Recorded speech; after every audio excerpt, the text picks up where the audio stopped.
Policy बाजार पर 1 करोड़ रुपए का टर्म लाइफ इंश्योरेंस केवल 450 रुपए महीने से शुरू। वाह! नमस्कार, 5 की बात में आपका स्वागत है। मैं हूं अखिलेश शर्मा। आरजेडी के वरिष्ठ नेता व बिहार के पूर्व मंत्री अब्दुल बारी सिद्दीकी ने विदेश में रह रहे अपने बेटे और बेटी को कहा है कि भारत में अब माहौल उनके रहने लायक नहीं है। एक समारोह के दौरान उन्होंने कहा कि हम अपने बच्चों को यह कहने को मजबूर हैं कि वे विदेश में ही रह जाएं, हो सके तो वहीं की नागरिकता ले लें। उन्होंने चिंता जताई कि हिंदुस्तान में ऐसा माहौल हो गया है कि वे अपने बच्चों को मातृभूमि छोड़ने के लिए कह रहे हैं।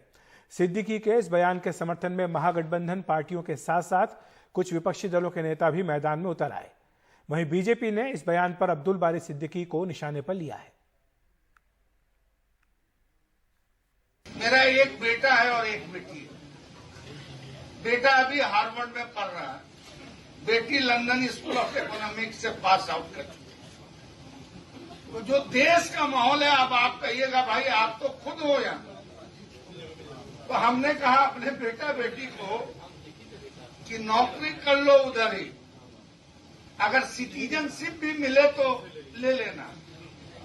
अब इंडिया में माहौल नहीं रह गया, तुम लोग झेल पाओगे या नहीं झेल पाओगे। देखिए, अब देख रहे थे भारतीय जनता पार्टी के एक नेता का बयान। उन्होंने अब्दुल बारी सिद्दीकी को सलाह दिया है कि ऐसा है तो पाकिस्तान चले जाएं। अब देश में जो शासन चलाने वाली पार्टी है वो इस बात पर चिंतन नहीं कर रही है कि अब्दुल बारी सिद्दीकी जैसा आदमी जो है इस तरह की बात कैसे कह रहा है। देश का माहौल ऐसा है कि एक बड़ी अल्पसंख्यक आबादी जो है उसके मन में ऐसा भाव आ रहा है कि इस देश में हम सुरक्षित नहीं हैं और बेहतर होगा कि देश से हम बाहर चले जाएं। उसके बारे में आपको कोई चिंता नहीं है। वहीं फारूक अब्दुल्ला ने अब्दुल बारी सिद्दीकी के बयान पर प्रतिक्रिया दी। उन्होंने कहा कि देश छोड़ने से नफरत दूर नहीं होगी। उन्होंने इस बारे में पूछे गए सवालों के जवाब में एक गाना भी गुनगुनाया। देश जरूर मुश्किल से गुजर रहा है और जरूर है कि नफरतें बढ़ गई हैं, मगर देश छोड़ने से नफरतें दूर नहीं होंगी। देश में रहकर आपने इस आग को खत्म करना है। अगर आप देश में रहकर इस आग को खत्म नहीं कर सकते तो फिर आप क्या हैं, क्या करना है? इस आग को खत्म करना है और हमने सबने मिलकर करना है। सभी ऐसे नहीं है, लोग खराब नहीं है, वो मुसलमान हो या हिंदू। बहुत बड़ी संख्या है अच्छे लोगों की। जीना यहाँ मरना यहाँ, इसके सिवा जाना भी यहाँ, मैं भी यहाँ, हमने रहना है भी यहाँ।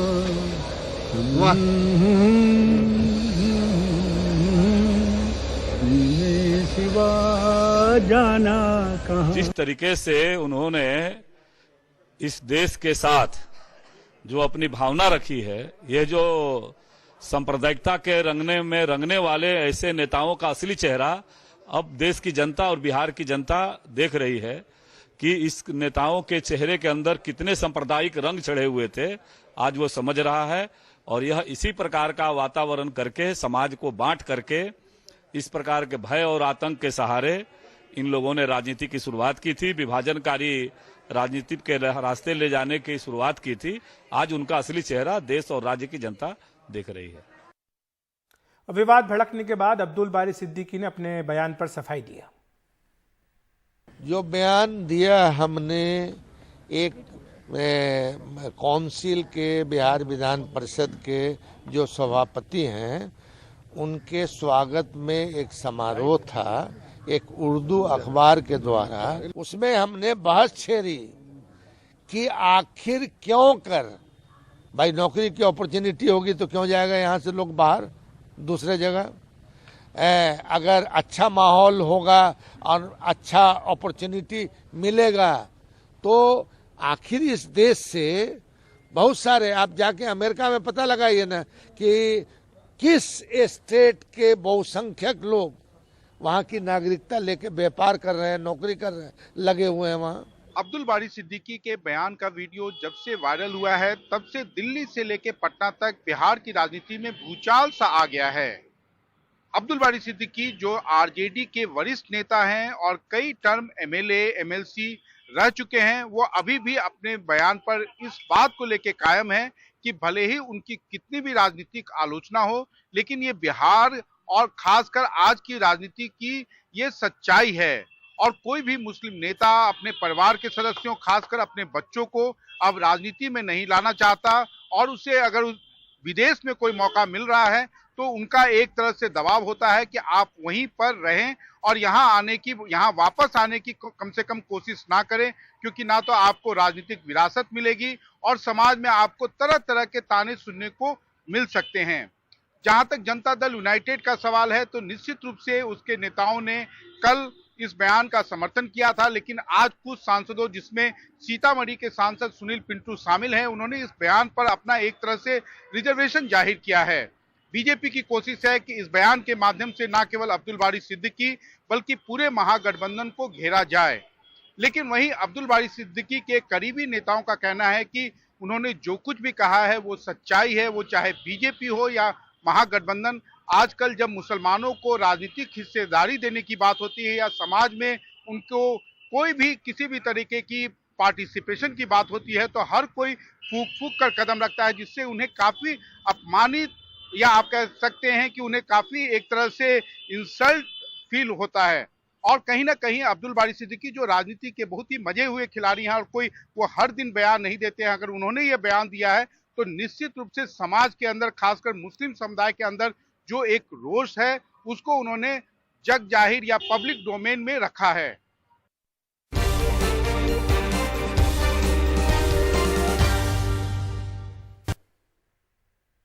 दिल्ली नगर निगम में मेयर अब आम आदमी पार्टी का ही होगा। इसका कारण यह है कि मुख्य विपक्षी पार्टी बीजेपी ने ऐलान किया कि वह मेयर के चुनाव में हिस्सा नहीं लेगी। पार्टी की ओर से नेता रामवीर सिंह बिधोड़ी ने इसकी औपचारिक घोषणा की।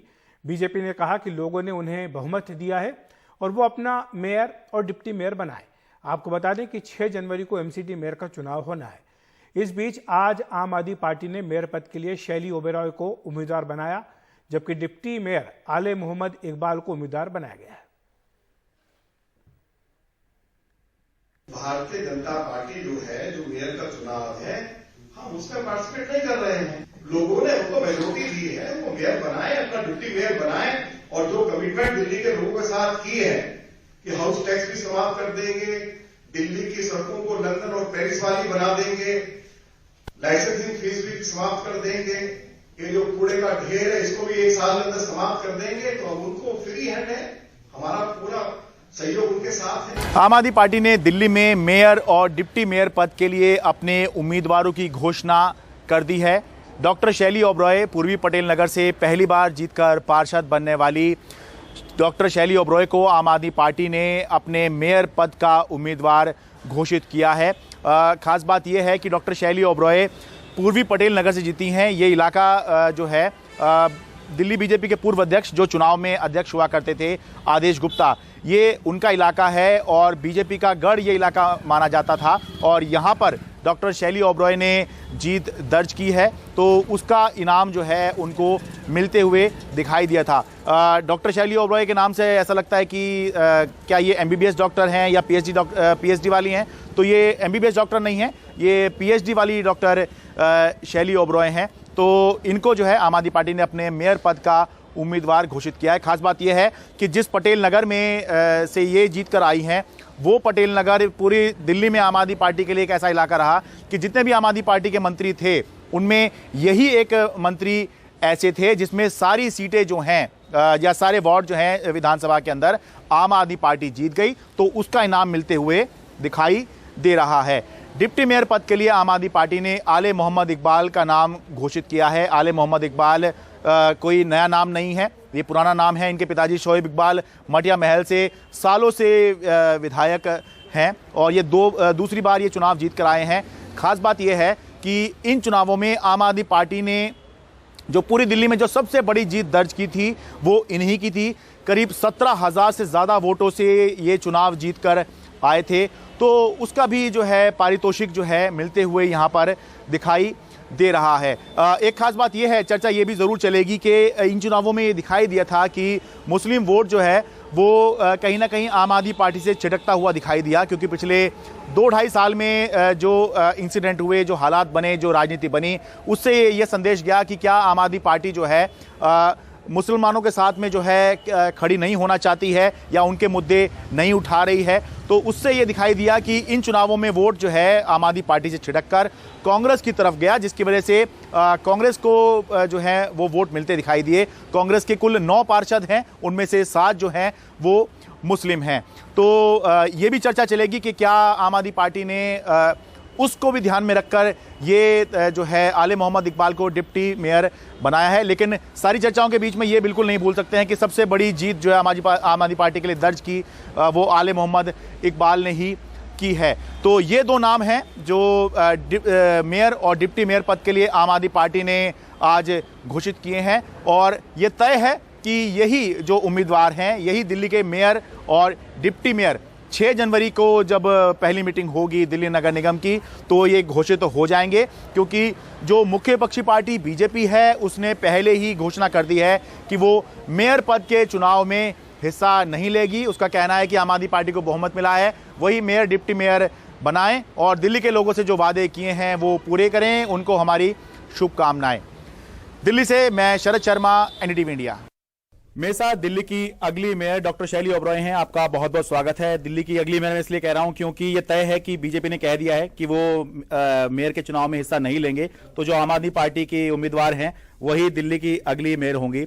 सबसे पहले तो आप अपने आप को इंट्रोड्यूस कर दीजिए। ज्यादातर लोग आपको जानते हैं, हम भी बहुत ज्यादा नहीं जानते आपके बारे में, थोड़ा सा इंट्रोडक्शन दे दीजिए अपना। जी, मैं डॉक्टर शैली ओबरॉय इलेक्टेड काउंसलर वार्ड 86 से हूँ, ईस्ट पटेल नगर से हूँ, और अभी रिसेंटली ही जो इलेक्शंस हैं उसमें मैंने आई वन दैट सीट, और अभी हमारा ओथ भी होना है 6 जनवरी को। जी ठीक है, थोड़ा सा कहाँ से आप पढ़ी हैं, और बहुत से लोग सोच रहे हैं आप MBBS डॉक्टर हैं क्या? नहीं sir, I am born and brought up in Delhi. मैं दिल्ली में ही पैदा हुई हूँ, यहीं पे पली बड़ी हूँ, और साथ ही मैं असिस्टेंट प्रोफेसर रह चुकी हूँ अलग अलग यूनिवर्सिटीज़ में। और मैंने PhD किया है, तभी मेरे नाम के आगे डॉक्टर लगा है। मैंने कॉमर्स में PhD किया है स्कूल ऑफ मैनेजमेंट स्टडीज से, इग्नू से। दिल्ली बीजेपी अध्यक्ष आदेश गुप्ता के इलाके से आप जीती हैं? जी वार्ड 86, वो मेरे पड़ोसी हैं, इज माय नेबर। अच्छा, पहला सवाल मेरा यही है कि मेयर बन के आपकी प्रायोरिटीज क्या होंगी, किस तरह से, अब क्योंकि अभी तक 3 मेयर थे, अब जो है वापस 2012 के बाद में अब एक ही मेयर दिल्ली के अंदर होगा, तो क्या प्रायोरिटी होंगी, सबसे पहले क्या आप करेंगी काम? जी देखिए, हमारी पार्टी ने 10 गारंटी निकाली थी इलेक्शंस के टाइम पे, और हमारी प्रायोरिटी साफ सफाई रहेगी, और हम दिल्ली को अच्छा सा चमकाएंगे जैसे हम हमारे माननीय मुख्यमंत्री जी ने वादा किया है। हमारी प्रायोरिटी साफ सफाई होगी और दिल्ली को हमने चमकाना है। जो पिछले 15 साल से अभी तक दिल्ली का कूड़ा बन चुका था और बीजेपी ने कोई काम नहीं किया, तो हम दिल्ली को एक स्मार्ट सिटी बनाएंगे, साफ सुथरी दिल्ली बनाएंगे। हमारा प्रायोरिटी साफ सफाई होगा। चलिए, बस आखिरी सवाल, बहुत से लोग ये जानना चाह रहे हैं कि कूड़े को बहुत बड़ा मुद्दा बनाया आपने, और लोगों को लगा भी कूड़ा जो है साफ सफाई बड़ा मुद्दा है, तो क्या कुछ सोचा है आप लोगों ने? अभी हालांकि बहुत जल्दी है, अभी तो आपने नामांकन भी नहीं किया और शपथ भी नहीं लिया, आप मेयर नहीं बनी है, लेकिन क्या कुछ सोचा है कि ऐसा क्या करेंगे? क्योंकि अगर इतना आसान होता कूड़े के पहाड़ हटा देना, तो बीजेपी क्यों जो है कूड़े के पहाड़ लेकर बैठी रहती है और अपनी बदनामी करवाती? जी देखिए, अभी तो बहुत जल्दी है इसका सवाल का जवाब देना, और अभी हम आने वाले टाइम में ब्लूप्रिंट बनाएंगे और कैसे हमारा कार्य हम कैसे करेंगे, क्या हमारा वे ऑफ वर्किंग होगा। So will let you know definitely in short period of time. ठीक है, आपको शुभकामनाएं। Thank you so much. Thank you. Delhi से मैं शरद शर्मा, एनडीटीवी इंडिया।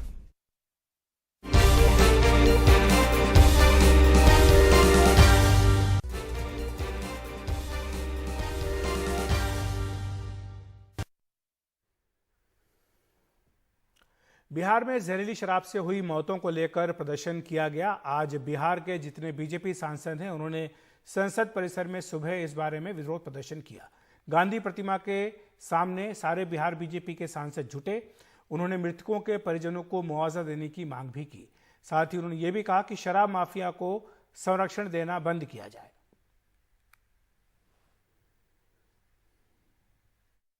उनको आम माफी का ऐलान करना चाहिए कि जो लोग पहली बार शराब पीने के कारण उनको जेल जाना पड़ा या जिन पर मुकदमे हुए हैं, उनको आम माफी की घोषणा सरकार को करनी चाहिए। और जो लोग मरे उनको मुआवजा क्यों नहीं मिलेगा? आपके कानून में प्रावधान है कि जो पिएगा वो मरेगा, क्योंकि जो पिएगा वो मरेगा, और जो पलटी मारेगा वो राज करेगा।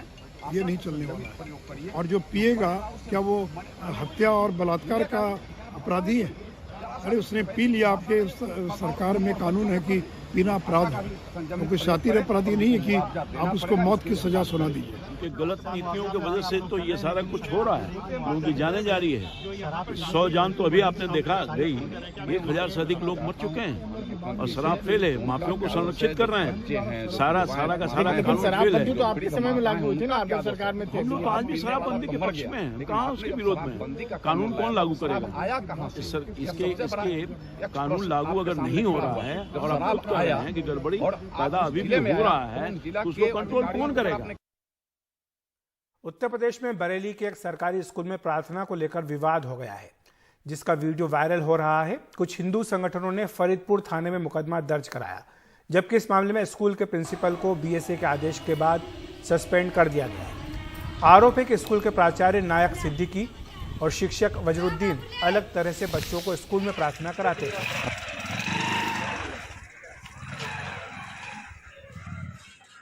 थाना फरीदपुर के एक मोहल्ले में एक सरकारी स्कूल है, जिसमें निर्धारित पीरियड के अतिरिक्त जो है एक कम्युनिटी विषय से संबंधित पीरियड का वीडियो प्राप्त हुआ है। इस संदर्भ में थाना फरीदपुर पर शिकायत प्राप्त होने पर अभियोग भी पंजीकृत कराया गया है। संबंधित विभाग को भी इसकी सूचना दी गई है। इस संदर्भ में जो जानकारी प्राप्त हुई है उस संबंधित प्रिंसिपल को बीएसए के द्वारा निलंबित भी किया गया। प्रथम दृष्टया जो देखा गया तो उसके आधार पे उनको सस्पेंड कर दिया गया है। जांच प्रक्रिया गतिमान है, कमेटी गठित कर दी गई। जो भी तथ्य जांच में आएंगे उसके हिसाब से आगे कार्रवाई की जाएगी। प्रधानाध्यापक को निलंबित किया गया है बीएसए सर के द्वारा। फिर से कोरोना बढ़ने की आशंका को देखते हुए अब एहतियाती कदम उठाए जा रहे हैं। मुंबई के मशहूर मुंबा देवी मंदिर ट्रस्ट ने लोगों से मास्क पहनकर आने की अपील की है। मुंबई से हमारे सहयोगी सुनील सिंह की रिपोर्ट।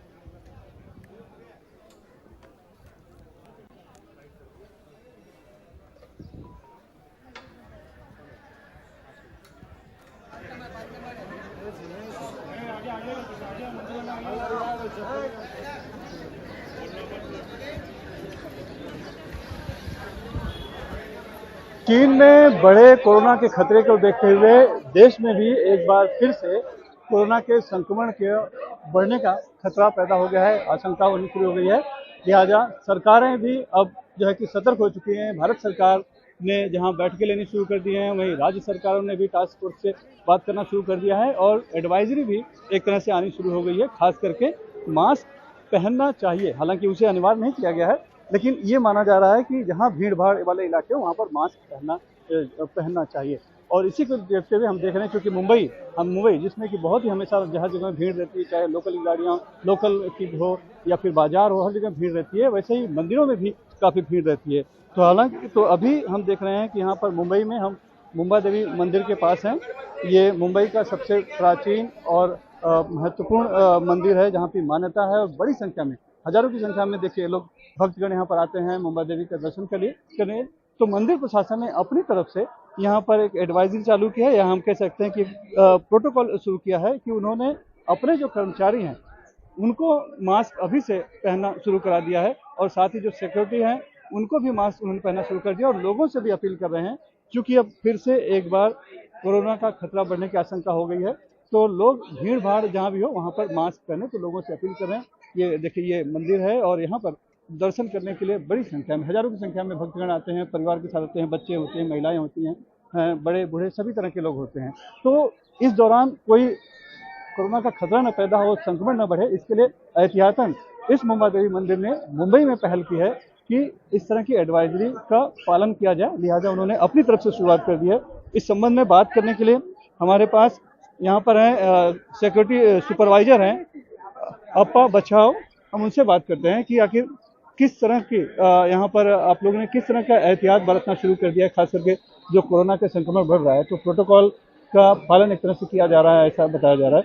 तो उसमें आप क्या क्या कर रहे हैं? हमारे प्रशासन ने कल परसों मीटिंग ली थी, इसमें हमको बताया गया, अभी भाई लोग हम लोग कुछ बोल नहीं रहे, उनको हम खाली इतना हम रिक्वेस्ट कर रहे हैं वो मास्क डालो। और हम लोग ने आज से सिक्योरिटी स्टाफ अंदर मंदिर से पुजारी विजारी से पूरा स्टाफ लोग मास्क पहनना और हैंड ग्लोव डाल के हम लोग यूज करने आज से चालू कर दिया है। तो भाई लोग का अभी तो फिलहाल हम लोग ऑर्डर आए नहीं बोलने के लिए, फिर भी हम भाई लोगों को रिक्वेस्ट कर रहे हैं मास्क डालो। मंदिर में गए, आप दर्शन किए, प्रशासन ने कहा कि मास्क अब पहनना चाहिए, तो आप लोग जब एक बार फिर से कोरोना का संक्रमण का खतरा बढ़ गया, आप लोग क्या कहते हैं कि मास्क पहन रहे हैं, नहीं पहन रहे हैं, या अभी और इंतजार करेंगे? नहीं पहनना ही है अभी। हालांकि अभी शुरुआत नहीं हुई है, लेकिन इंतजार हो रहा है कि जब कंपलसरी कर दिया जाएगा सरकार की तरफ से। पहनना ही है। हाँ, क्या आपको क्या कहना है मास्क को लेकर? पहनेंगे। इधर राजधानी दिल्ली के सरोजनी नगर मार्केट में भी कोरोना को लेकर कई सावधानियां बरती जा रही हैं। हमारी सहयोगी मानसी जोशी ने बात की है मार्केट एसोसिएशन के अध्यक्ष अशोक रंधावा से। कोरोना वायरस महामारी जो है वो भारत में अब फिर से लौटने लगी है। कोविड-19 का एक नया वेरिएंट जो कि BF7 वेरिएंट है, इसके भारत में 4 केसेस अभी तक मिले हैं। और इस समय मैं सरोजनी नगर मार्केट में मौजूद हूँ और हमारे साथ हैं अशोक रंधावा जी। सर, अभी क्या है कि एक नया वेरिएंट आ रहा है, चीन देख लीजिए, जापान देख लीजिए, और भी देश देख लीजिए, काफ़ी सारे केसेस सामने आ रहे हैं, तो इसको लेकर अभी यहाँ काफ़ी भीड़ है, किस तरह से आप लोग कदम उठा रहे हैं? हम लोगों ने कल भी अपने सारे दुकानदारों को व्हाट्सएप पे मैसेज भेजे हैंगे कि भाई आप लोग मास्क पहनना शुरू करें, क्योंकि मास्क में ही बहुत ज़रूरी सावधानी से ही जो हैगा दुर्घटना नहीं होनी चाहिए, बल्कि इसके साथ साथ दुकानदार के साथ साथ जो दुकानों में लड़के काम कर रहे हैं उस पे भी हम लोग उन लोगों को भी लड़कों को मास्क पहनाने के लिए हम लोगों ने बोला हैगा। दूसरा, हमारी पुलिस से मेरा ख्याल आज शाम को या कल हमारी डीसीपी साहब से मीटिंग होनी हैगी, उसमें हमारे यहाँ 6 एंट्रियाँ हैंगी सरोजनी नगर मार्केट के अंदर, तो वहाँ पे हमारे गार्ड्स प्लस जो पुलिस वाले हैं, हम लोग चाहते हैं कि जो भी कस्टमर्स एंट्री करें मार्केट में वो कम से कम सैनिटाइज़र दिया जाए। हम गवर्नमेंट से ये भी रिक्वेस्ट करेंगे कि कम से कम 500 रुपये वाला चालान जो है वो शुरू करे, क्योंकि थोड़ा बहुत तो डर रहता ही है, जिसकी जेब से 2000 नहीं 500 का करे जैसे पिछली बार में करा था। प्लस जो भी गाइडलाइंस है वो इंतज़ार ना करें कि ये बहुत ज़्यादा फैलें तभी ये मास्क कंपलसरी करें। सोशल डिस्टेंसिंग की जहाँ तक बात है, हम लोग 2-3 दिन में यहाँ पे दुकानों के आगे सर्कल बनाएंगे। तो ये थे हमारे साथ अशोक रंधावा जी, जो कि Sarojini Nagar mini market association के अध्यक्ष थे, और उन्होंने हमें बताया कि किस तरह से यहाँ पर अब आगे चल के नए जो प्रोटोकॉल्स हैं उनको पालन करने के लिए वो लोग कदम उठा रहे हैं। और दूसरा, यहाँ पर उन्होंने अपने शॉप के बाहर एक नो मास्क नो एंट्री का भी बोर्ड लगाया है। उनका कहना ये है कि मार्केट की अब जितनी भी दुकानें हैं वहाँ पर इस तरीके के बोर्ड लगाए जाएंगे ताकि लोगों को जागरूक किया जा सके। दिल्ली से अपने सहयोगी प्रखर श्रीवास्तव और असद सिद्दीकी के साथ मैं मानसी जोशी, एनडीटीवी इंडिया।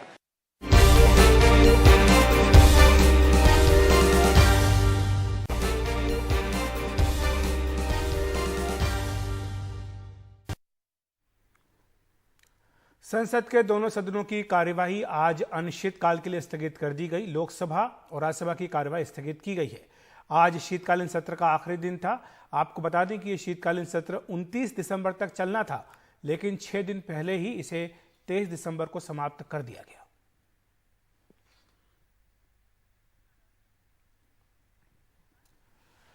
वहीं महाराष्ट्र में आज विपक्ष ने विधानसभा की कार्यवाही का बहिष्कार किया। विपक्ष के सभी विधायक विधानसभा के अंदर नहीं गए और सीढ़ियों पर बैठकर ही सरकार के खिलाफ प्रदर्शन करते रहे। विपक्ष के विधायक जयंत पाटिल के निलंबन का विरोध कर रहे हैं। साथ ही कर्नाटक के साथ सीमा विवाद के मुद्दे पर भी विरोध प्रदर्शन किया जा रहा है। कल जयंत पाटिल जैसे एक ज्येष्ठ हमारे सदस्य को निलंबित किया जाता है, बहुत ही गलत कारण इसके उनका निलंबन किया जाता है। तो मैं समझता हूँ ये अपोजिशन की आवाज दबाने का प्रयास है, ये निश्चित गलत है, निषेधार्ह है, और हम समझते हैं कि इसके बारे में आज हम लोगों ने तय किया है कि सभागृह में जाएंगे नहीं, तो वहाँ बोलना ही नहीं देते हैं। निष्पक्ष होकर जो बातें वहाँ होनी चाहिए वो सरकार की ओर से दबाई जाती है। ऐसे सभागृह में जाके मतलब क्या है? इसीलिए हम सबने फैसला किया है कि सभागृह के बाहर हम रहकर उसका निषेध व्यक्त करेंगे। महाराष्ट्र शीतकालीन सत्र के 5वें दिन विपक्ष की ओर से जो विधानसभा का जो सत्र चल रहा है उसका बहिष्कार किया गया है। पूरे दिन के लिए उनकी ओर से बहिष्कार किया गया है। इसकी जो वजहें दी गई हैं उसमें एक वजह है कर्नाटक महाराष्ट्र सीमा विवाद। इसके अलावा जो दूसरा विवाद है जिसे लेकर ये जो पूरा प्रदर्शन हो रहा है वो जिस तरह से जयंत पाटिल जो एनसीपी के विधायक हैं उन्हें बर्खास्त किया गया है इस पूरे सत्र के लिए, उसके विरोध में ये जो प्रदर्शन वो हो रहा है। अभी आप जो देख रहे हैं तस्वीरें, अजित पवार जो लीडर ऑफ अपोजिशन भी हैं, वो जितने भी विधायक हैं, वो कांग्रेस हो, एनसीपी हो या फिर उद्धव ठाकरे गुट की शिवसेना हो, उनके जितने भी विधायक हैं, हर कोई यहाँ पर प्रदर्शन कर रहा है और अजित पवार उन्हें यहाँ पर उनसे बातचीत करते हुए नजर आ रहे हैं। तो आज के पूरे दिन इसी तरह से बाहर बैठकर जो विपक्ष के विधायक हैं उनकी ओर से प्रदर्शन किया जाएगा। इससे पहले हमने देखा कि किस तरह से 2 दिनों तक जो मामले थे वो काफ़ी विवादित रहे हैं। एक जो मामला है वो कर्नाटक महाराष्ट्र सीमा विवाद का है। जिस तरह से गुरुवार के दिन कर्नाटक की सरकार की ओर से एक वहाँ पर हमने देखा कि प्रस्ताव लाया गया और ये कहा गया कि 1 इंच ज़मीन भी बाहर नहीं दी जाएगी। तो विपक्ष का ये सवाल है कि महाराष्ट्र की सरकार क्या कदम उठा रही है।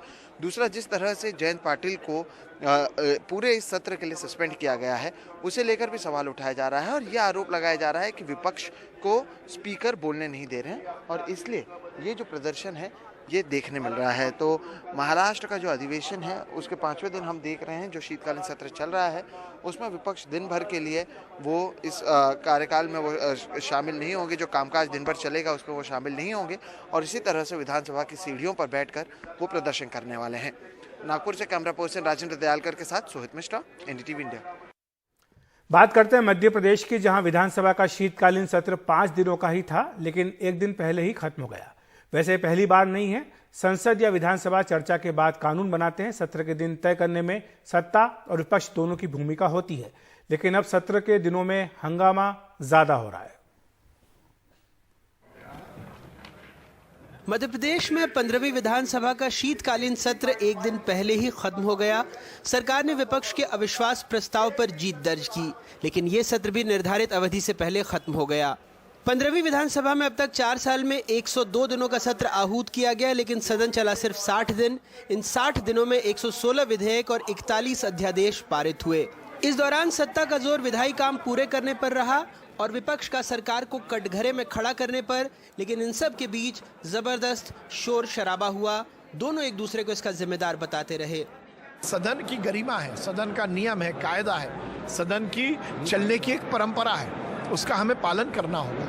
हमें अपनी कहीं ना कहीं जो स्थिति है उसका आकलन करते हुए, लेकिन दिन ही तो कम तय हो रहे हैं। मतलब कार्य मंत्रणा में नेता प्रतिपक्ष भी होते हैं, लेकिन दिन कम तय हो रहे हैं। आप भी विधायक भी हैं, मंत्री भी हैं सत्ताधारी दल के, लेकिन आपके क्षेत्र के लोगों को भी समस्या होगी। आपको भी लगेगा कि आप सवाल पूछें दूसरे विभागों से। देखिए, 2 बातें स्पष्ट मैं करना चाहता हूँ। ये लेजिस्लेशन के लिए जगह है, यहाँ कानून बनते हैं। जो बिजनेस होगा, जितना बिजनेस होगा उतने दिन का सत्र होता है। सरकार की तरफ से पूरी तरीके से हम लोग सत्र चलाने के लिए बिल्कुल तैयार रहते हैं और जब भी सत्र होते हैं हमारा तो प्रयास रहता है कि पूरे टाइम पर चले। अब कार्य मंत्रण की मीटिंग होती है, उसमें जो तय होता है उसके अनुसार कार्रवाई होती है। ये सत्र छोटा इसलिए रखते हैं कि केवल इनको 2 चीज़ें कराना होती है, 3 चीज़ें। एक तो ये जो विधेयक हैं उनको पारित करा लो, बजट पारित करा लो और अपना जो झूठ परोसना हो वो 1 दिन के अंदर परोस लो। तो ये कार्य मंत्रालय में वो होते हैं, चर्चा करने का समय कहाँ देते हैं।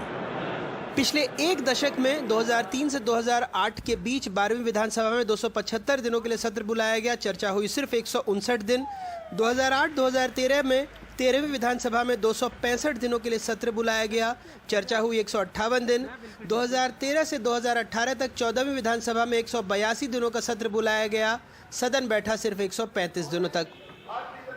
ये तब जब विधानसभा की कार्रवाई के 1 मिनट के संचालन का खर्च करीब 70,000 रुपये से ज़्यादा आता है। ज़रा सोचिए, हंगामे में हमारे आपके कितने पैसे बर्बाद होते हैं। ये सदन जनता के नुमाइंदों की जनता के प्रति जवाबदेही तय करता है, लेकिन एक बार फिर 5 दिनों का सत्र 4 दिन में ख़त्म हो गया। वो तो भला हो अविश्वास प्रस्ताव का, जिस पर चर्चा की वजह से सत्र 1 दिन और लंबा खिंच गया। यकीनन सत्र के दिन तय करने में सत्ता और विपक्ष दोनों की भूमिका होती है। सत्ता तो सवालों से भाग ही रहा है, लेकिन जो विपक्ष अविश्वास प्रस्ताव लेकर आया उसके 2 बड़े नेता, पूर्व मुख्यमंत्री और नेता प्रतिपक्ष तक सदन में मौजूद नहीं रहे। भोपाल से कैमरा सहयोगी रिजवान खान के साथ अनुराग द्वारी, एनडीटीवी इंडिया।